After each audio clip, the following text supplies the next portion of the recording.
What if we told you some of the most important moments during the closings of Corey Richens' trial happened off camera, that they never made it on camera? The verdict may be in, but what really mattered might have happened in the glances, the posture, the tension that you couldn't see or feel inside that courtroom. And today we've got someone who was there and saw and felt it all. Welcome to the global phenomenon, Surviving the Survivor. Here's your host, Emmy Award-winning journalist, Joel Waldman. What's up, STS Nation? Welcome to Surviving the Survivor. This is the global phenomenon with more than 50 countries represented. And in the afternoon hours, maybe we get 55 or 60 or 65 because of the time difference. So welcome to everybody. Today, something a little bit different. We're going to go inside that courtroom from yesterday where closing arguments happened in the case of Utah, the state of Utah versus Corey Richens. Not to talk about what we saw in the feeds, not the clips that you all saw, but what actually happened inside the courtroom, the tension. And joining us here to break it all down is Gigi G Money McKelvey, the stellar host of Pretty Lies and Alibis. And she was there. She had a seat inside the courtroom for closings and saw a lot of the things that the camera couldn't bring us. So G Money, I know you weren't there for the whole trial, but you definitely were there for closings, and you had a press pass. What was the deal? How come the public wasn't allowed in? And I know you got in via press. Lay the scene for us. What was it like? Well, after, let's see, I was there Friday for jury instruction where they were just, going through how they're going to tell the jury or instruct the jury. Sorry. Okay. So just a backstory. I was just at breakfast and didn't count for the time change. So with a cold, I just huffed it up 3 flights of stairs. Yeah. So if you see stuff flying out of my nose or my mouth, sorry, but it's all good. Just breathe. If you need to lay down, lay down. No, I'm good. So they said that what they wanted to do was reserve. There's 5 rows in that courtroom. And a lot of times, Joel, you've been in and there's 2 sides to the courtroom. You have one side with a bunch of rows and the other. This courtroom had, I believe, 5 rows. The front row always was reserved for media. And then at the hearing Friday, they said, we're going to give 24 wristbands to each family. And that's it. So even if the rows aren't full, my understanding was they just weren't going to deal with the public as far as, letting people in, just give the wristbands out and be done with it. So there was some empty seats, obviously, on Corey's row. But yeah, so it was only family and media in there yesterday, as far as I know. Yeah. And was anyone outside the courthouse? I mean, you and I bumped into each other. Maybe was that Koberger? I don't care. We bump into each other occasionally. I know at Koberger there was, that's a much bigger trial just in general. But were there people who were upset with in the public who were not allowed in because they were allowed in the entire time, and then you get to closings and they say, you can't come in? Yeah, and I mean, at the end of that day, the judge kind of looked at everybody in the media row and was like, maybe you guys could put it out that we're not letting the public in. But I did talk to a couple of people. One lady had been there since 4:30, so I'm not sure if she didn't get the memo, but unfortunately, she had to sit in her car and watch the closings and then verdict watch. Nobody made a scene or anything like that, though. But there were people that were waiting, I guess, that just didn't hear. There's no public access. So I felt really bad for them because, 4:30 in Park City, it's cold. Yeah. And for nothing really. But yeah, it was, I was a little shocked that there were so many empty seats that they didn't at least let a few people in, but it is what it is. Yeah, and then Joe Patuto, who was on our channel giving some legal analysis in her channel, Prof. Joe Explains, she said, hey, I just saw Gigi posted on Insta. Have you seen the size of this courthouse? She goes, it's so tiny. Did that strike you about how small this courthouse is? Tell us about the stature of the actual courthouse. Yeah, so I can actually see it from my Airbnb. I could probably spit and hit it, but it is very, very small. It's probably the smallest I've ever been in. We didn't go to any of the other areas, just straight to where Corey's trial was. But, the room itself, there's obviously more room for defense counsel and that whole area. But as far as where the public is, You have that one row, and then the right side was where inside the courthouse they had the pool feed was kind of running from there. They had their tech people in there, but the courthouse as a whole, very small. But Summit County is not huge. I mean, this is the biggest thing, really, I think, probably to happen in Summit County case wise that I can think off the top of my head. But yeah, there was all those motions to move it to Salt Lake, but they got their jury and yeah, but I was shocked when I drove by the night before. I thought, is this maybe like the break room here? Or no, it's the courthouse. But yeah, very small, a great court staff. I just do want to say just the nicest people. But yeah, I was surprised at how small that courthouse was. I thought it was gonna be a big, huge courthouse. No, it wasn't. Yeah. Dom's mom gifting some memberships. Thank you for that. Arizona Gal, hello from Tucson, where the COE and I met. Look at this. Happy St. Patrick's Day, everybody. Yeah, I got my green bracelet on. Y'all can't pinch me. There you go. I've got green right here on my globe right here. That's my green for the day. But Gigi, you want to try reading this? This is from our good friend Blackwoodor in the Republic of Ireland, writing something in, I don't know, Irish. So Bichatai Lefele Padre. I have no idea what the hell that means. It looks beautiful, but if I said it, you guys would think I was having a seizure. So yeah. So let's go inside the courtroom now. What was for closings? I mean, ahead of closings, what was the atmosphere like in there? And we're looking at a picture of Corey right now. She saved her best blouse for last, I guess, here, her floral print. Someone said if you look at her right collar, it looks almost like a little blood stain. It's the floral pattern. But someone yesterday said, why does she have blood stains on her shirt? Which I thought was a little creepy, but an interesting observation. But what was this tension like, Gigi McKelvey, inside the courtroom pre-closings? It doesn't matter how solid you think a case is and that it's going to be easy for the jury. There's always that tension of uncertainty because juries can be very unpredictable. I think it just was not it was solemn. It was solemn because of why we were there. First off, I mean, Eric Richins killed, essentially for money, number one, and taken from his boys. And I think that was that at the forefront of everybody's mind is why we're here. A life lost, that 3 boys will grow up without their dad, but also just the nervousness of, did the state really prove beyond a reasonable doubt that she poisoned him? And that was lingering, I think, for a lot of people of, is there going to be that one person that says, yeah, but you can't put the fentanyl like in her hand in the home. I mean, it all made sense if you use your common sense with Robert Crozier. Carmen's testimony, I think, was about the strongest of the whole trial, to be honest, even though the defense tried time and time again to discredit her. So you always think about, yeah, you're nervous, but at the totality of it, it had to have been her. So I think tense is the best way to describe it, but really solemn as well. Yeah. Here's a weird thing, G-Money. One of my oldest friends from 2nd grade, his name is Rob Crozier, the exact same name.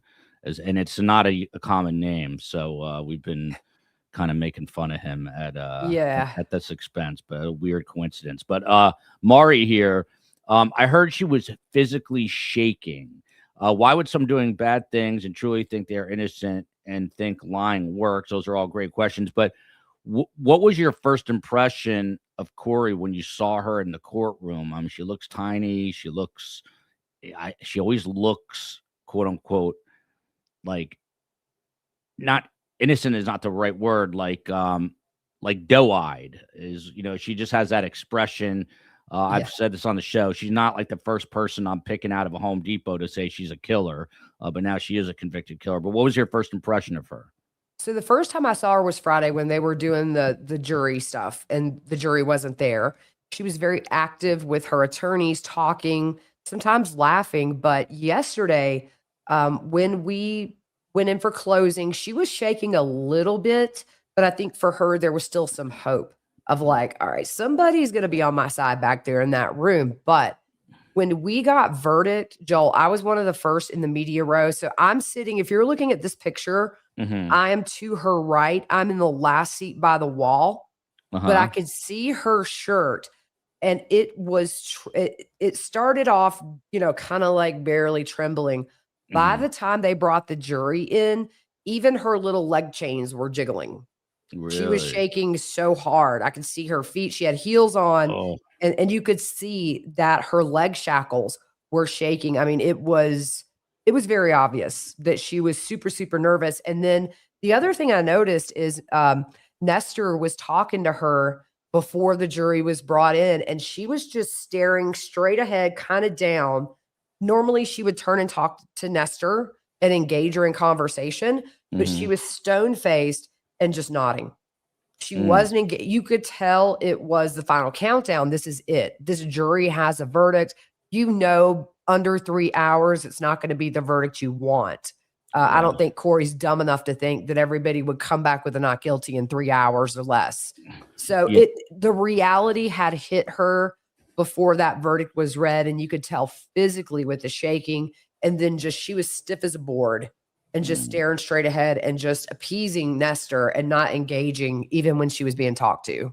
Yeah. COE, I don't know if we have the actual moment. We'll play it. If we do, we can play it back in a second. But Andrew here, Gigi, did the defense annoy you as much as they came across annoying all of us? That was a big gripe, that they were sort of whining their way through arguments. Look, the defense has a difficult job, and there's a built-in bias usually against them. But I have to say, they were sort of seemingly a little unprepared, kind of all over the place. They asked for a continuance last week. What were your thoughts on seeing the defense team in person, and what was the perception in the courtroom of how they were doing, I guess? So I'll probably get dragged for this, but I will say Friday, Nestor came up and said hello. She was very nice. They have a job to do, Yeah. and a very difficult one in this case because everything is so obvious. But she was very kind, just on a personal level. If you compare closings yesterday, it was just apples to oranges. I mean, the defense laid everything out with the most important parts that jury needed to go back there and come to that conclusion, to where I felt like throwing up pieces of art showing mourning over the ages we all were kind of like, what? I Mm, mean, that's a little weird. Corey's on the floor hiding her face, probably mhm. because she didn't have any tears and she didn't want anybody to see it. But it was a different closing. I mean, the prosecution was just, they were A, B, C, D, Mhm. sat down, to where I felt like the defense just they didn't have anything to work with. All No. they could say is, you didn't test the cups to see if there was fentanyl in them. Mhm. There just wasn't much. So I felt like it was playing more on emotion Mhm. of the jury based, as opposed to fact, which the prosecution just laid out the motive,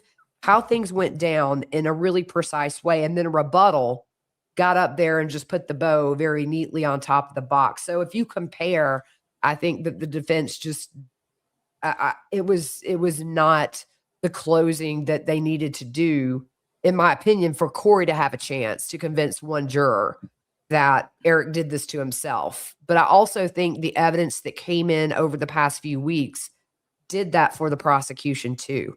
We never had anybody on that stand come up and say, yeah, I was a little worried about him because he was acting weird, or he just changed all of a sudden. There was Mhm. never any indication Eric did anything. And then you have all the money motive with Corey. So, it's like the prosecution, Corey kind of did their job for them, in my opinion. The defense just had to grab what they could and run with it, but it was weak, in my opinion. Just Yeah. no comparison. And they did go there with we're gonna play this in 1 second, but they did go also um quietly. First they went and attacked Carmen Lauber, but then they went to that place with Eric, where, kind of putting it out there, maybe he was a drug addict, maybe he was a problem. How did you, in moments like that, were you able to look at the family and see if there was any kind of response from them? No, because they were behind me. We could Mhm. actually see more on the feed than we could in Yeah. the courtroom. I was behind Corey. I could see her bun, very Mhm. nicely done, Yeah. but that was about it. I think they're used to hearing this narrative after years of this case before it went to trial. Mhm. That clearly was going to be the defense's strategy, because there really wasn't much they could do other than say, "Oh, well, he took THC gummies, so he's taking fentanyl." you know, they didn't have much to work with. But, you know, I know just being at home watching the feed, my chat went wild saying, this is such a breach. You Yeah. know, I mean, the guy was coaching T-ball teams and working full time, and nobody ever said like, oh yeah, he was late all the time or his face started looking sunken in. There was just no evidence. So I think at this point, the family is probably used to that stupid theory. Mm. But no doubt it probably hurts every time it's brought up because they know the truth and they knew their brother and they know he would not do that, especially like having 3 boys and as involved as he was and having a very successful business that was 50% his, just never any indication. And yeah, you know, with Carmen Lauber, they really came down on her unfairly a lot of times. But to me, Joel, she was the best witness in this entire trial because I she agree. showed emotion more than Corey did about losing Eric. I agree. I thought you kind of the Luis Rivera of this trial, credible, even though she has a troubled past. Thank you to Boss Lady for thanking us. Appreciate it. There's a comment here. At any point, did you see Corey crying after closings or after the verdict, after the court stream ended? At any time, did you see her sort of break down, Gigi? No, not at all. I think she was in shock, to be honest. You know, if you watch the feed here, she kind of drops her head slightly, but there was no big outburst of emotion that I saw. When was it? She was wiping her eyes after a break in between the closing. So it was after the prosecution went first and we were waiting on the defense to come in. When I walked in and sat down, she did have a tissue and her eyes were red. It could have been after the defense's closing. I'm not sure, but it was before the state was, you know, that was the only time I saw any emotion. And I think the reality of it for her was, this is it. Like now it's going to be up to these people to decide the rest of my life. So something hit her in that break that made her cry. And it may have been after the defense closing and before rebuttal. I believe that's when it was. And so I guess maybe she thought, I'm screwed. That wasn't like the point we needed to drive home. And then rebuttal, you know, is always going to be strong. So yeah, that was the only time I saw her break down. But after verdict, nothing. She was very stoic. Probably in shock because knowing what I know about Corey, I would think she thought she was going home. Yeah, that's what I mean. Just from a physical appearance, how did she strike you? She tiny? I mean, is she like, you notice her? Is there anything about her? What is she like in person? Very tiny. I would say maybe like 5'1". Wow. She's really short, very skinny. She got some big hands. I can't say nothing because I got some man hands, but my hands are disproportionate. That was the only thing big about that girl were her hands.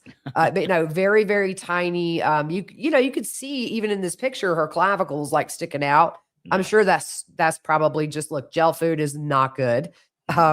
And then the stress of the trial coming up, you know, I'm sure she's probably not been eating good, but yeah, very tiny, short, skinny. And then dressed, you know, they always dress them like a librarian. I remember walking into Jodi Arias' trial and seeing her dressed like, you know, she would check out your book for you. And I was like, girl, we saw those pictures the last day you were with Travis. This is not how you dress.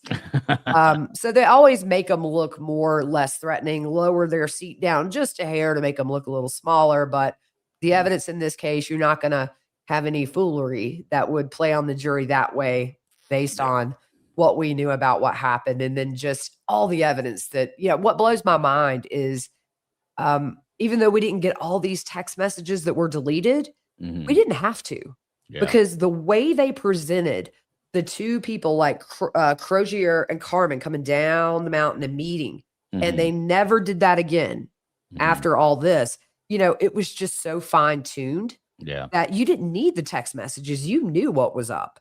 Yeah. You know what I'm saying? Yeah, 100%. I thought Bloodworth did a really good job. I mean, there were points in the trial where I thought it was dragging a little bit, but in closings, and we'll get to that, I thought he weaved in a really tight, airtight narrative with the graphics, and he had that CPR clock going off, which was, you know, a good touch. But Figgy Fargo here, Lisa Darden, who is her mother, was in court yesterday, right?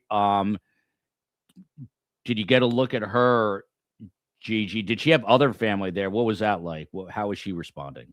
Yeah, so Corey's brother Ronnie, I did not see, but I Mm, did see Lisa and some other family members. I'm not sure who they are to Corey, but mhm, there were maybe like 7 or 8 that I know of that were there for Corey. And then they waited out in the hall with everybody else during deliberations to where the victim's family, they're taken back. They're in a room where nobody can bother them.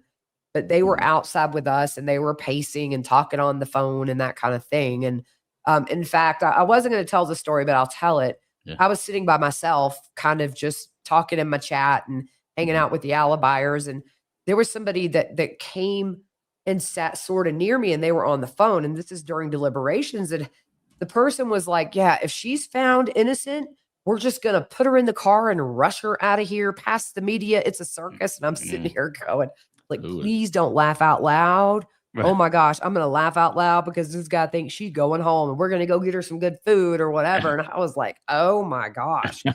Ooh, Do we know who that person was? I do not. I don't think it's family. I was told it's Mm, somebody who knows the family, and I think it's through the case, maybe mhm. somebody that connected with them through the case. But yeah, they had plans to take her to get a good meal and rush her out. And no, she just got put back in that paddy wagon and sent back to the pokey. Mm. By the way, G Money, she hosts Pretty Lies and Alibis. COE put up something Thanks, 45, Michelle. yeah, 4,500 shy of 100K. So make sure you sub to Pretty Lies and Alibis and get G Money where she needs to be, which is at 100K, and then beyond that. We had Sky Lazaro on yesterday. She came on. She was Corey's. And if you guys missed that, after the verdict yesterday, you can find it on YouTube. We had both Greg Scortis, who's the Richards family attorney, and Sky, who was a one-time Corey's attorney. Did you see her in the courtroom? Do you have a chance to chat with her at all? I didn't chat with her, but Joel, I'm going to tell you right now, that woman is flipping gorgeous. Oh my gosh, she is so beautiful. Yeah, And I was on your show with her way yeah. back when. Huh. And so I didn't get to talk to her, but I did see her. And, I understand why she may want to go. But the only thing I can say about her is she's beautiful. Yeah, I'll have to go back and watch her interview with her last night. Yeah. So let's just break down the closings real quick. I mean, on the prosecution side, I thought Brad Bloodworth just did an incredible job. I mean, he just laid it out, cool, calm, collected. He had graphics. He had that CPR clock going, ticking away. Inside the courtroom, when you were watching that, did it seem very buttoned up? Like this guy is on point, in the zone, and is making an unbelievable case here. Yeah, I mean, it really did because there's only so much you need to send that jury back to the jury room with, and that is what are they going to make their decision on? Mhm. I think that he summed every main part up in such a great way. But that CPR clock, I've seen it done another time in a trial, and I watched the jury, and they would glance over to that clock several times, and it takes forever because you're hearing the 911 call as this clock is ticking. And these are precious moments where, unfortunately, it would not have made a difference for Eric. But it's also that non-urgency of tending to your husband that is cold and stiff and trying anything you Mhm. can to help. It was very powerful. I just focused on the jury and they would look at Bloodworth, but then a lot of them would really look over to that clock and Mhm. watch those seconds and minutes tick by. And then he points out, okay, here's when CPR was started. And you feel like it's been 20 minutes. So I think it drove home the point. This was not urgent for Corey to try and save Eric's life. No. And I think that that was super powerful. And any kind of visual like that, you Yeah. can talk about, well, she didn't call 911 for this many minutes or didn't start CPR for this many minutes, but to watch those seconds tick by, it's a Mhm. whole different impact on that jury. And they were paying attention for Y- sure. Now, coming from a Jewish guy that doesn't know a lot about Irish funerals, the video that I thought was really like gutting to me was them drinking, taking shots the day after he dies. But I guess that is tradition to a degree in the Irish culture. But I'm just curious because I think they played that video during Bloodworth's rebuttal. and it seemed like it got like some attention from the courtroom because there was a real silence with a couple of oohs and ahs, and I can't believe this. I'm just curious how that video played in person when you saw it. I really didn't notice any big reactions. And look, at this point, he's been dead a day. Mhm. And from what I've learned about Eric's friends, they're all just fun people and they get together and they have fun. So for me personally, just hearing little stories here and there, I think that is the way Eric would have wanted them to just to get together and laugh and have fun. So, people saying it's in poor taste, you don't get to say that. You're not Eric's friends. You're not Eric's family. You don't know Eric. You don't know what Eric would have wanted. I'm sure he would have rather them be laughing and having a good time, not knowing the situation a day in, even though there were suspicions. But I think to say that Eric, from what I've learned about Eric, that he would rather them do that than be sitting around sobbing, you know your friend and you know what they would have wanted. And so I didn't see any huge reaction from anybody in the courtroom about it. But when you see Corey smiling, that's where the kicker is. It wasn't about anybody else in that room. When you see a woman who has just lost her husband laughing and having a good time, that's where the judgment was. The judgment wasn't on his friends or anything. It was, she just lost her husband and they have 3 kids who are young. And she's just having the best time ever. So for me, what I kind of saw with the jury, it wasn't, when they showed the friends, it wasn't a big deal. But when they showed Corey kind of in the corner laughing, that's when you see that little facial expression on the jurors that you don't see when it's his friends. Yeah, You know what I'm saying? it's like an uncomfortable, weird laugh, and she kind of like doubles over in the corner. I don't know. It made me uncomfortable. So I assume it made maybe some other people uncomfortable. But just as a whole, no, I think it was just Corey's reaction alone that bothered people. And I did talk to a few people after, and it was like, just her reaction, like his friends, they're celebrating his life. This is probably what they would have done if another friend had passed and Eric was there. It was just having Corey in that video at that time where you're looking at less than 24 hours after he died. Yeah. And she is just having a blast instead of being with her boys like quietly or taking care of them, or there's a million things we all could say she could be doing. So no, I don't think anybody faulted anybody but Corey in that video because that is not a devastated widow. Yeah, I'm going to come back to the jurors in a minute. There's this comment with Joey. I'm sorry to hear this, but says I did CPR on my husband. I was exhausted. It was painful to watch. I don't know if she means what we were watching yesterday or for her to watch. But the point is, a lot of people pointed out, Gigi, watching on camera and listening to that 911 call, that it was pretty clear she wasn't doing CPR because it requires energy. And it wasn't like she was out of breath. She just seemed to be putting on, a Shakespearean act. But how was that received inside the courtroom? Did people know that she clearly wasn't doing CPR? Did you know at that point? Because she's just talking as though she didn't just run up a flight of stairs like you did before the show, Gigi. I'm still huffing here. I think I've done CPR several times, and I will tell you, by the time EMS gets there, you are wringing wet. You cannot catch a breath. It reminded me a lot of Alex Cox when Charles Vallow was shot. Same situation. They're telling him, do CPR. I don't know how to do that. And then you hear him and he's like, 1, 2, 3, 4. And then they get there and he's not sweaty and he doesn't have any blood on his hands because Charles was shot in the chest. And the same with Eric. When they did start the compressions, things happened to his body. Same with Charles. They knew CPR had not been done. It's obvious. If you have a gunshot wound and you have done CPR, there is no blood to come out once you've done it. You may get a little bit, but same with Eric. Once that was started, things started happening with his body that was very clear in both of those cases that it wasn't being done.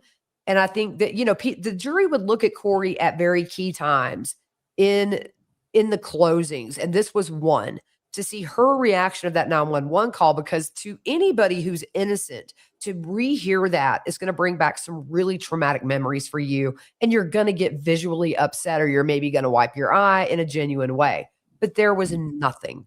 So you Yeah. did see the jury sort of glance over, not stare hard, but several did glance her way during the duration of that 911 call, because that was the moment that they are now here for to decide if she did it. And she didn't show any emotion to me during this whole trial except for when Josh Grossman was on that stand. That was the only time I saw her ever visually react to anything, and that's very telling to me. Yeah. You weren't in the courtroom. He seemed like a bit of a tortured soul, and I don't mean that in a negative way. He seems like he really actually cared for Corey and just got caught up. And that guy is probably lucky, because I have no doubt that this woman could have done the same thing. But he had nothing to offer her. Yeah. He didn't have, as we say in the South, pardon my French, he didn't have a pot to piss in. Yeah. So, there's no need to kill Josh Grossman because he's Right. not worth millions. But Yeah. Eric was, and that was going to be her saving grace to the horrible business decisions she made. I mean, I think, my 14-year-old could do better in the real estate business than Corey did. 100%. Big thank you to AR Wyoming for the super chat. Appreciate it. It doesn't get better than G Money McKelvey. She's awesome. We love seeing Gigi. But speaking of the money, which you just mentioned, if you ask AI the day Corey was convicted of assault on Amy, yep, May 13th. That is Eric's birthday. That is going to be sentencing. But Gigi, what about the financial side of this? I mean, she faces like 20 something additional financial charges that are coming down the road. But here they had financial charges as it related to this particular case. That just, I mean, the forensic accountant, as sort of boring as that person was, they were incredibly detailed and precise. And I mean, what kind of impact do you think the financial side of this had in her conviction and in her motive to want to kill her husband? It's just a testament to how the prosecution tied the motive into the financial distress she was in. And you see the net worth of Eric that at the time he died, Corey thought was all hers. So I think that it was done in a way that really made it not a question as far as motive. I don't think she killed him for Josh Grossman.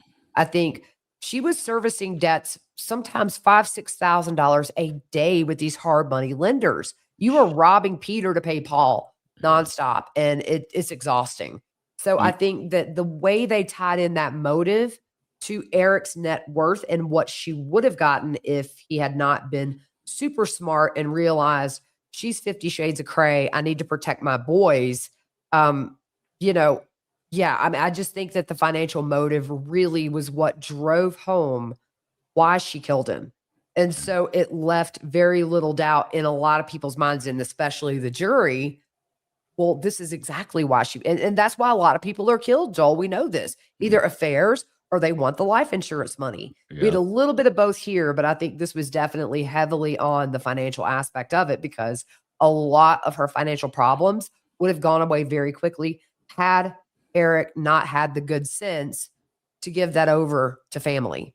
Yeah, money, sex, and drugs, the three big motivators, as Phil Waters always says. And by the way, you found out in the course of this trial that Eric Richins, I was stunned to find this out, is making $750,000 a year in a stonemasonry business. So he was doing incredibly well. A young guy, I mean, was murdered when he was 39. So he had a lot of life ahead of him. And let me just ask you this, and I've asked you this before, but I'm asking everyone: the hell are these people constantly thinking, killing their spouse, whether it be a man or a woman? You're getting caught. You're going to, like, what is it about Corey Richins or Brian Walsh or pick whoever you want, where they think that they are going to get away with it, G? Because they think they're smarter than investigators, and they think they are the smartest person in the room. And what I found was funny is in one of the text exchanges between Corey and Josh, Corey says, I just want to lay on the couch and cuddle and watch murder documentaries. And I'm like, girl, you did not watch the murder documentary about forensics or anything having to do with your phone, because if you had, you would have went another way. So with somebody like Corey, she projects that she is the smartest person in the room. And I think that all of these people think they'll be the exception that gets away with it when you're not. They're always going to look at the spouse first.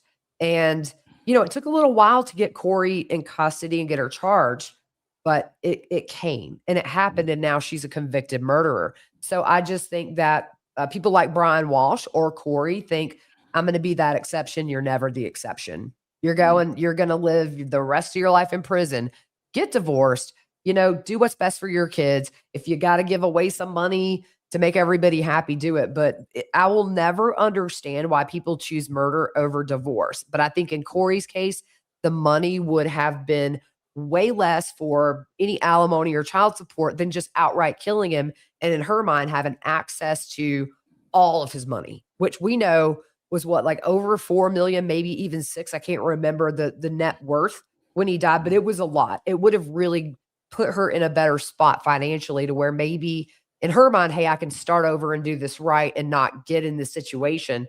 I just need all that money first. Yeah. Thank you to Gina Tracy for the super chat here. Not at all an Irish tradition, and for filling me in on the Irish traditions. Pebbles just subscribed to Pretty Lies and Alibis. Yeah, I do, COE. If you don't know, this story's bringing in a lot of new faces. So we do this usually Monday through Thursday, 7 p.m. Eastern time. We bring you the best guests in true crime. We do a panel of 3 guests every night. We've been eyeballs deep in the Nancy Guthrie story, a case that has not been solved. And there was news last night that they don't even have a suspect and 0 leads. That's some of the latest news. That has not been corroborated, but it's been out there. So it seems pretty obvious with the lack of news. Unfortunately, it's blows my mind, Joel. Blows my mind in 2026, especially because the vast majority of people I've talked to say that this was basically a hack job done by someone who's not a professional, but whoever it is, and maybe that's why it's just someone that just randomly did this who seems to be getting away with it. But anyway, we do this show Monday through Thursday, and then Fridays, it is called Surviving the Survivor. My mother's a child Holocaust survivor. She's a licensed therapist. She comes on Fridays, and we argue with each other, and that's why I'm always trying to survive the survivor. Without further ado, COE, let's play the verdict. This is the moment of truth from yesterday. Let's check it out. Let's check it out.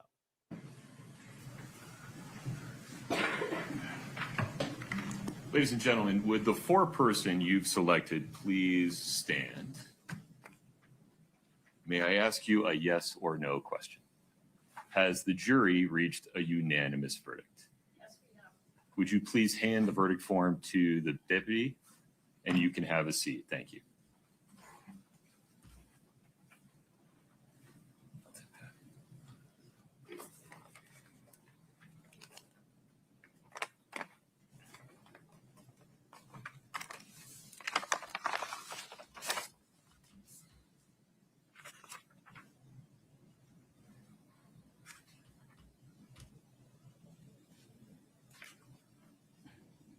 That's Eric's father. All right. Counsel, Ms. Richards, please stand.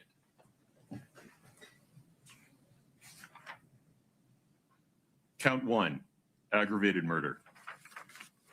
We, the jury, unanimously find that the defendant, Corey Richins, is guilty of aggravated murder. We, the jury, unanimously agree that the prosecution has proved the following circumstance or circumstances regarding count 1 beyond a reasonable doubt. The homicide was committed for pecuniary gain, and the homicide was committed by means of the administration of any substance administered in a lethal amount, dosage, or quantity. Count 2, attempted aggravated murder. We, the jury, unanimously find that the defendant, Corey Richins, is guilty of attempted aggravated murder. We, the jury, unanimously agree the prosecution has proved the following circumstance or circumstances regarding count 2 beyond a reasonable doubt. The attempted homicide was committed for pecuniary gain. Count 3, insurance fraud.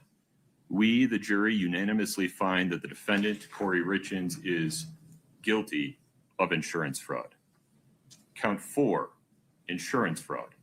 We, the jury, unanimously find that the defendant, Corey Richins, is guilty of insurance fraud. Count 5, forgery. We, the jury, unanimously find that the defendant, Corey Richins, is guilty of forgery. It's signed by the foreperson. G Money, that's it's just as tense watching it, and we know the answers. By the way, someone said that Attorney Ramos, who's right behind Corey, was clutching rosary beads. Did you happen to see that? No. I did not. I was Yeah. really just focused on Corey because Joel, as much as she was shaking, I thought she would probably pass out if it was guilty. It's weird because again, on camera, I don't think it's, thank you, AR, I appreciate it. I don't think it's as noticeable. Are you guys seeing it? I'm not seeing it to the degree that Gigi's explaining, and I have no doubt that she's right. What you do see is the Richins family obviously kind of breathing a sigh of relief. The father just sort of took a couple of breaths in. Gee, what do you think it's like in that moment for Eric Richins' dad? For the whole family, Joel, a guilty verdict, of course, is a good thing, but there are no winners here. Corey's going to prison. Right. Eric's gone. They're never going to have another birthday, another holiday, another t-ball game, another high school wrestling match with Eric. Those boys will never have their dad. So while the verdict is right, the pain really is never going to end with a guilty verdict. There's no resolution because he should still be here. Some accidents happen. Somebody dies in a car wreck. It's tragic, but it was one of those things. But when somebody chooses to take another human out of this world, I say it is. I've never experienced it, and I'm going to knock on some wood there. I never have to, but they will always feel this huge void, and especially those boys. So, the air in there was definitely kind of a relief. But again, just a reminder that at the end of the day, Eric's gone at the hands of Corey Richins, and what she denied this family, these boys, for many decades to come. There is no sentence harsh enough that can make up for that, but at least justice was served. Yeah, 100%. I said the same thing yesterday. There are no winners. It's totally bittersweet, and probably more bitter than sweet. There is a modicum of justice. As opposed to her just walking, which would be a complete travesty. But at the end of the day, these 3 kids are going to have no parents. They're going to be raised by the family. Luckily, this is a very loving family. Now, Greg Skordas, who is the Richin family spokesperson and a very well-known criminal defense attorney in that area, and I joke with him because he's on ski patrol, and so is the judge. And everyone wants to hear about the judge, Gigi, so that's coming next. Even Gigi is rolling those eyes in a good way. But I told Greg Skordas there are no winners, and he agreed. He said that he thought that the family was going to want to speak to the media. And during our podcast last night, Eric's father called Greg, and he didn't take the call. He took it and spoke to him off camera. And they said that they're going to need a significant amount of time to just heal before they can talk to anyone publicly. So Greg's shared that with us. But Greg is just a great guy and exactly who you want to be this. Now, Amy Richins did give a very brief statement. I have that up on my YouTube channel. Oh, cool.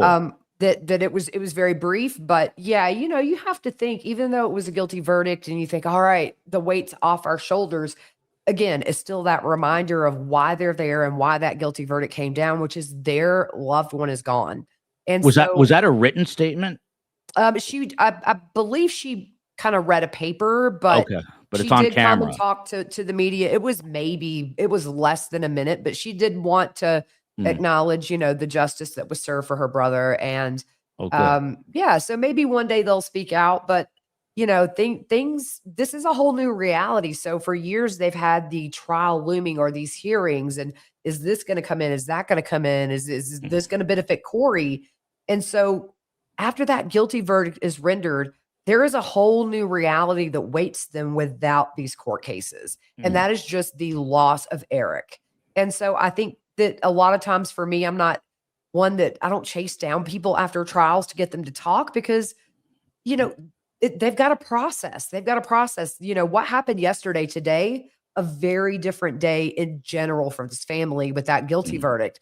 Now it's just that void that they Yeah. deal with from here on. Listen, there's a lot of adrenaline. People don't realize it. Even, people watching, there's a huge adrenaline buildup. I mean, we went for over 11 hours yesterday between our live stream and we did a Nancy Guthrie show. And then that adrenaline just drops. Imagine what it's like for the family. It's like 1,000 times, more of, to use Gigi's word, a void. And then today, I'm sure it almost feels like a letdown. Like it was all this, but Eric is still not here. Yeah. The kids are, still don't have their parents. Now we've got to deal with this woman who's going to prison. We've got a sentencing coming up. There's a lot that goes into it. And speaking of a lot, Corey's own mother was in a domestic relationship with a woman, and that woman died under suspicious circumstances. Racer girl, do you know what's going on with Corey's mom? Why she was appointed a lawyer? Any word about this, G? I do know why that happened. That was in the event she did testify for the defense case, but because she did not, that was never signed by the judge. It was just there in place should she have taken the stand. But as we know, the defense didn't put on a case, so it's a nothing burger. Has nothing to do with the death of her former partner. That was solely if she took the stand. So I want to put that baby to bed right there. Yeah, that's good. The other thing too, Joel, that I want to point out about Eric is not only was he a father, a brother, a son, there were a lot of quiet things Eric did in the background that a lot of people don't know about, like making sure kids that couldn't afford to play sports got their gear and that kids were able to pay their dues. And this was not something that he did for celebration or acknowledgement, but I am planning to go today to a ball field that is, they have a golf tournament every year where they raise funds, and they have redone this ball field. I think his boys may have played on it, but it is in honor of Eric and what he did to help underprivileged kids when he was alive, making sure those kids were able to play just as much as his boys, in spite of the fact that financially they couldn't. So, it's always important to highlight not what was done to Eric, but what he did for his community before he was taken from it. Gigi knows how to just dig the dagger into my chest because that, my son plays t-ball. My daughter's just made the tennis team. Maybe there's something we can do, STS Nation, even if we donate something small to that part of Utah for youth athletics, even if it's, I don't know, a few baseball bats or something. I don't know. Maybe there's something we can do. Hey, let's do it a joint venture. I'll join in. Yeah, let's do it. If you guys have ideas, email me, survivingthesurvivor@gmail.com, or G, do you have a good email for people to reach you at? I think it's send Gigi your alibi. I just made it for like this kind of stuff. Yeah. So we were gonna talk about the judge. Send Gigi your alibi at gmail.com. There you go. Send Gigi your alibi at gmail.com or survivingthesurvivor@gmail.com. If you have an idea, maybe we can do something to keep Eric's memory alive, and the fact that he was doing that just wow. By the way, COE, I think we owe Miami Beach $140 for T-ball, but that's a whole other story. The judge seems like a real human being. Judge Barry White, love Judge M. Now this guy looks like he's got like an aura about him. He's 6'4", I hear. He's got that voice.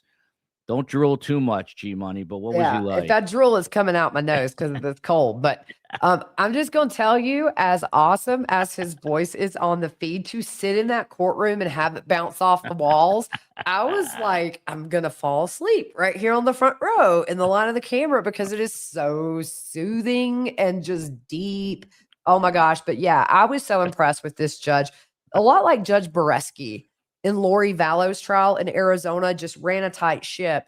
But the bonus with this one was that voice. I was like, man, I came at closings. I didn't get to hear him talk too much, but I did have that jury day where it was just him talking a lot. And so I was just like, not even in my chat. I was like, just letting it vibrate. I was like, this is so zen. I have a theory, by the way, and that is that his wife watches Surviving the Survivor, because I'm very perceptive. So I noticed last week, and I said this on the show yesterday, he was not wearing his wedding band, and I was wondering what is going on. And then sure enough, yesterday he had his wedding band on. So my theory is his wife is watching STS, and she said you better get that band Put on your that hand. ring on, Yeah. man. But he also he's on ski patrol, this guy. Like, what doesn't he do? That's pretty cool. You mean like when somebody falls down a mountain and like he has to bring them down? Yeah, he's Okay, I'm like gonna one go of rent some skis, y'all, and I'm gonna be in traction by the end of the day. But if he can look, I had to go Yeah. down on the red papoose of shame in Colorado one time. Yeah. But like if I could have this judge talk to me all the way down, I'd break a leg for it. Yeah, but you might have to tear an ACL. In a but very whatever. platonic way because he is married. But that voice, like he Yeah. could read bedtime stories, do podcasts, whatever. If you tear your ACL, he'll be giving I you did. advice, comfort. Oh, there you go. Well, now Yep. you can tear the other one. Thank you to Charles Mersola here. Very generous. It takes a village. It really does. COE, Prof. Joe was here. Space Coast, Steve Cohen, otherwise known as Meave Moen, the mods. Gigi is a superstar guest. We love doing stuff with G Money. She's very low maintenance and just as sweet in person as she is on camera. And she does a lot of things to help people. G Money, what is up with Lady? What is the latest with Lady? If you don't know, G Money tell the story real quick. Okay, so y'all, I have been dreading going to my Grammys and taking boxes because, you know, she passed in November. She lived with me. That was my homie. That was my person. And I finally forced myself. I'm trying to find some pictures. I finally forced myself to go drop the boxes off because when I get back, we have to start packing her house up. But it's like a little time capsule. It's like the only thing intact left of her and my pop. So we've been dreading it. And so I go over and I'm unloading the boxes, and there's a woman at the end of the driveway, and she doesn't speak English, so she has her phone. She says, "There's a dog stuck in the creek, and I'm scared to touch him." So this is the dog tied to a tree. You can see the lead is just wrapped around. Yeah, he does not look comfortable or too happy. So I freed him up. I freed her up. Still didn't move, right? So I was like, "You're coming home with me." Because she was very skinny. Yeah. So I got her home, bathed her. We are just wrapping this dog in love, spoiling her. I went to Petco and pretty much spent a car payment to pamper her.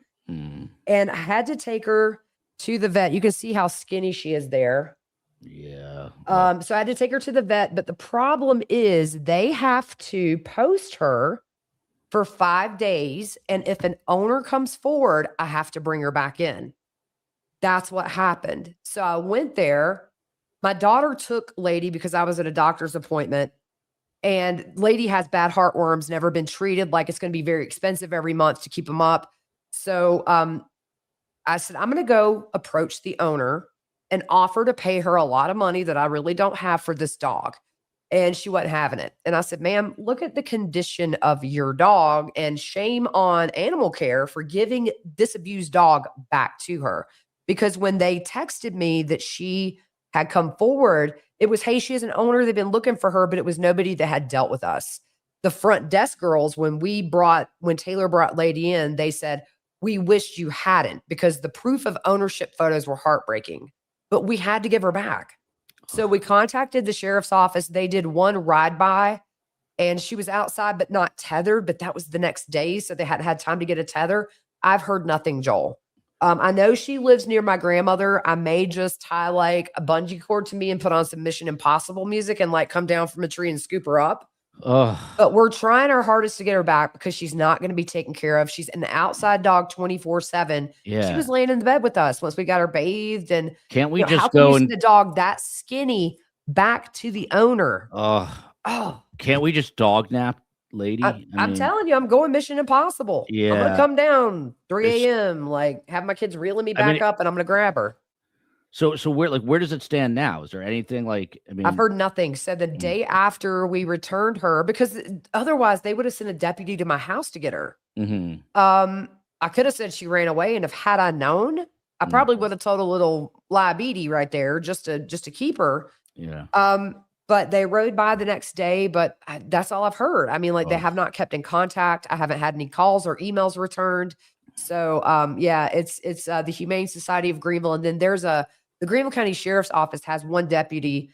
He was very upset the dog was given back, but his hands are very tied. He says he's going to ride by if he sees a situation where she could be taken rightfully, he would take her. And I'm like, those ribs right there, that's rightful. That dog that's is the status is we've heard nothing. And I'm heartbroken, but Well, we're that not giving dog, up on Lady. good, because that dog wishes she was with G, not Oh, with we his were owner. buddies. Yeah, that sucks. Help me understand how I've struggled my whole life, and this young lady had everything, and it wasn't enough. Back to Corey Richins. Um, Sometimes it's just not enough. I think People she are. wanted that status on her own, Joel. I don't Mm. think she wanted to be associated with Eric's money. I think she wanted to be seen as a successful woman herself who did it without her husband. Is And it a she got in story of over her them? head. Did she really kind of pick him up at a Home Depot? Like she was working there. Is that verified? 'Cause Yeah, that's she what was I've in heard. college and they met at a Home Depot and, Mm, it kind of went from there. So, mm. yep. And then she was in college, had her first son, I believe, while she was still in school. They got married and then the other two came. Someone suggesting a new shirt for STS merch, free Free lady. lady. We might have to go in there. I might have to Tell you get what. Rob D'Amico I just heard from Rob D'Amico. He's with the FBI's hostage rescue team. I might have to have him go up to Greenville Yeah. and snatch lady for us. I'll One tell other you. thing we've got to get to real quick, two things, but the jury. I understand they obviously whittled it down from I did not know it was going to be a final jury of just 8 people from 12. So they, I think, had alternate jurors 9, 10, 11, 12 step away. When he called them out, did they seem, I don't know, upset, for lack of a better term, that they were not going to be able to deliberate? Did they take it well? And then how did the other jurors react? Really no reaction. I mean, I think they understand the process and no, nobody reacted to the deliberation. It was all women that were not deliberating. It was 4 women. Okay. I kind of think the attorney was on there because one of the first questions was asking for some sort of a stipulation. So I said the Yeah. attorney's still on there, and I think the attorney was a woman. Yeah. But Yeah. interesting fact, one of the jurors had a half sibling that was killed by a very famous serial killer, and I'm not going to put it out there because I don't want to. Whoa. I don't want to identify a juror, but Wow. didn't seem to be close with the half sibling, but had that sort of weird true crime connection. But I didn't see the jury, but yesterday. But I will say, even during the defense case or their closings, they were so attentive. You could tell they were very much taking it easy. But the one thing I did notice after the prosecution got up first, when the defense got up, they kind of stopped taking notes. They were just listening, to where with the prosecution, you would see some writing some stuff down. Yeah. So it was, I love to read juries. I love to watch juries, watch their reactions. That was one thing that did stand out that I didn't mention earlier. So was it 6 men and 2 women in the end? Yep. Is that 6 men, 2 women. And what was their like rough age range? I mean, how did they appear to you? I would say minimum 30s, maybe up to late 40s. I'm really bad with ages, but there was maybe like one younger, but it seemed, kind of just 30, 40s, kind of an age range. Yeah, and then the obvious question to follow that is, so they get the case, they go to deliberate, they swear in the bailiffs, and then it's literally under 3 hours, which is less time than it took to convict Charlie Adelson or Donna Adelson, and that's with the meal, I believe. It is. Where were you when you got word that there was a verdict reached? I was in the courthouse. So what they did was they went and checked with the jury. They were going to check with them at 4:30 and see, do you guys just want to kind of end it here, come back fresh tomorrow, or do you want to stay? So we got word they're going to stay and they're ordering dinner. And I said, we're going to have a verdict tonight. I just had a feeling. So they were telling people, you can leave the courthouse, but you cannot come back inside unless there is a verdict. And even then, it's like, we don't know if we're going to have time. They made it clear, if you leave and we get verdict, you may not get back in. So I parked it right there. And then we got an email from the court that a verdict had been reached. And then you can imagine it's everybody's moving, everybody's on the phones, everybody's saying verdict, verdict. I was shocked, but not shocked. I thought it would come, but less than 3 hours in, that was way sooner than I thought. Because to be honest, Joel, I personally thought the attempted murder on Valentine's Day could be something they could get hung up on. Yep. And that's something that Joe Patuto mentioned too. Just out of all the charges, but then I think you go back to that big puzzle, the piece fits. And it fits with the time that she was asking Carmen for drugs. She said she was home, she wasn't, so she was lying out of the gate to friends. Oh, we were working from home. No, you were an hour away, which side piece? So I guess that stuff, you just put two and two together, given everything that they were convinced of, and it was like, yeah, totally had to have happened. And then I think when Cody was on the stand and said, that he couldn't say what Eric said, but it was a way he had never heard him before. And this is somebody who's just Eric's friend and had that conversation. That had to have been very impactful for the jury to hear. He sounded so different, like he had never heard him before, like he was scared. So that was the one charge I was worried about. But man, it was guilty after guilty. And I was like, worried for nothing. Wow. Jerry, email me, survivingthesurvivor@gmail.com. I'm from Jersey. I'd be curious to hear about it. I didn't think it could get worse than Canaro, but survivingthesurvivor@gmail if you guys have trials. We've got Courtney Clenny coming up in Miami, so I'm going to cover that. The so-called OnlyFans model trial is coming up. I don't want to have to pull the tape, G Money, but I did tell Joe Patuto this was going to be a super fast deliberation somewhere around 3 hours. So I would hate to have to pull that tape to show everyone that you called it. I said a couple of days, maybe at most, but yeah, I was surprised. But when they said they're ordering dinner and they're staying, and there was really no time limit given where they had to be out. Once they ordered dinner, I said, well, at least we know there's not one back there who's dug their heels in the sand and they're not going to resolve it tonight. Yeah. That was I was like, okay, they're rolling back there. Yeah. Cindy Beach, did the jurors look at the defendant? Were you looking for that, Gigi, when they came back in with the verdict? Was any eye contact made between the jurors and Corey Richins? A couple of jurors did look over at her. And you have to put yourself in the juror's shoes, even though she's guilty. I'm sure somewhere deep down it's hard to send somebody away for life, even though they're a bad person. But I've seen that at trials where you're kind of like, I'm sorry, but I just sent you to prison. Now, these people were just like, just a glance, but it was very much like a resolved look and not a nervous, you're about to hear what my decision was. And then when the jurors left, I believe Corey did not look at them. I couldn't see if Corey was looking at them because I was literally just staring at her bun on the back of her head.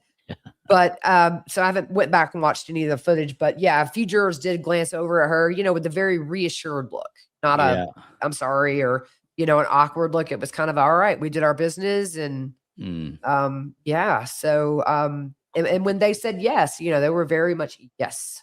Yeah. Yeah. From a hope here, Gigi, the camera cut out shortly after the verdict. Did Corey look at her family or show any emotion after the cameras cut out? None that I could see. She seemed to just stare straight ahead. And, it was hard to see again because her back was to me, but I just didn't see anything. The shaking kind of stopped after verdict. It was really when of course I wasn't looking at it too much because when you're waiting on the jury to come in, the judge, you're just looking at her to see what's going on. I see her little, leg shackles are kind of jingling, and not jingling to where you could hear, but they were shaking. The shirt was shaking. I mean, what wasn't clinging to her, it was just, you could see it was trembling. But no emotion that I saw. Just dropped the head, and I didn't see her look back, but maybe she did. Well, I know Steve Cohen is going to see if any jurors are willing to speak, and maybe, Gigi, we'll see if the judge wants to come on, and then we'll have you come on with the judge and we can just listen to him talk. We'll just give him, we'll give him a book to read. I'm just going to say, can you read the Constitution to me right now? I'm just going to sit here while you're the whole daggum thing. So when it was all over, did you happen to catch the jurors leaving the building? Did they keep them back and like a deliberate? They usually keep them back there and wait for everyone to kind of get out. Didn't see him. Nope. Yeah. They stuck them out, and the families went to another building aside. It's a justice center, which is just to the side of the courthouse, probably to meet with the prosecutors and that kind of thing. And I saw Corey's family go over, so they may have been meeting with the defense. I'm not sure, but nope, no sign of the jurors at all. And so we'll see if any talk. I'd be interested to see, their thoughts. As always, it's important to to hear the people who decided it, what was going through their mind. And, at what point in the trial did you really think, whoa, okay, like we're getting somewhere. I'm kind of starting to see the motive come together. So hopefully you guys can get some jurors on. I'd love to hear what they have to say. Yeah, the judge says, Pebble says the judge can read the phone book. She doesn't care if it's the Constitution or the. Yep. They don't even have phone books anymore. But We'll just hand them one of those thick TV manuals or something. We'll figure something out. Final thing, sentencing is May 13th. Number one, it's Eric Richen's birthday, so there's some rich irony there. Do you think Corey speaks at that sentencing? A lot of times they don't because then it screws up their appellate process, but I assume we'll hear from the family. What are you anticipating for sentencing, and your final thoughts on all this, Gigi? I don't think Corey will speak for that very reason. She still has some trial. She has another trial to go with multiple financial charges. I'm interested to see at this point if she just pleads down, and pleads guilty to it, because there's not, from where I'm standing, I'm not an attorney. I don't see much room for an appeal here. Everything was done pretty fairly, and it was a tight ship. So hopefully after sentencing, the family can speak their piece to Corey and let, she knows the loss. She just doesn't care about the loss. This is a woman who the night her husband is still laying in the floor, I can't talk to my kids. That would have been my first place to run, is to grab my kids and just hold them for comfort. No, I think Corey's going to stand there and feel like she's been wrongfully accused, even though she knows what she did. But at least the families get to speak their piece, and that's what it's about. And then we finally get to hear, life in prison without the possibility of parole for taking a good man out of this world, away from his family and a lot of people whose lives he touched. So I'm ready for it. Let's put this baby to bed, and, more focus on Eric now. Let's tell his story. Let's talk about him and the kind of man he was. And because we know who Corey is. And sometimes these victims get lost in the hoopla. And I really want to start doing some more pieces on the victims themselves to tell what we never heard.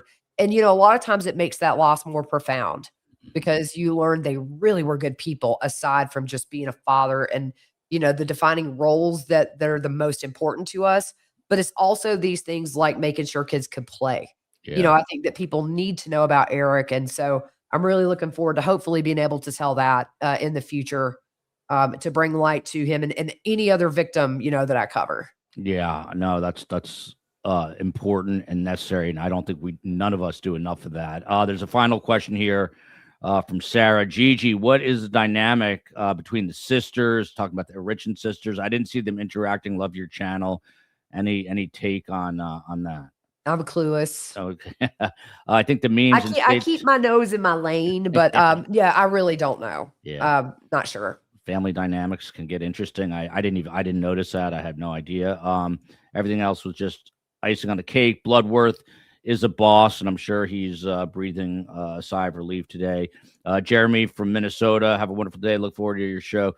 So I'm glad you reminded me, Jeremy. No show tonight. That's because my daughter is starring in Aladdin. She's in 6th grade. She confided in me. She's got some butterflies. She's a little nervous. So we've got to play tonight and tomorrow night. And tomorrow, I totally forgot. She's in 4th grade. What did I say? 6th grade? She's in 4th grade. My apologies. The other one's in 6th grade. Tomorrow, Carmen and I are speaking before a luncheon of women roughly her age who are interested in Carm's story. So that ought to be fun and exciting for me. But we'll be doing that. So actually no show tomorrow. Then we're back Thursday. And we will pick it up on Thursday. But a huge thanks to Gigi. Please subscribe to her YouTube channel, Pretty Lies and Alibis. On your way in, hit the like button. On your way out, hit the like button, or hit it once. Don't hit it twice, because then you unlike the like. But also subscribe, please. We got a Patreon page. Free lady, love you, South Carolina, Greenville. Break a leg to your daughter. Love you. So thank you. Summit County, Utah, and justice for Eric Richens. We love you, Gigi. Be safe, and we will talk soon. Thank you, everybody, for joining. We'll see Bye, everybody.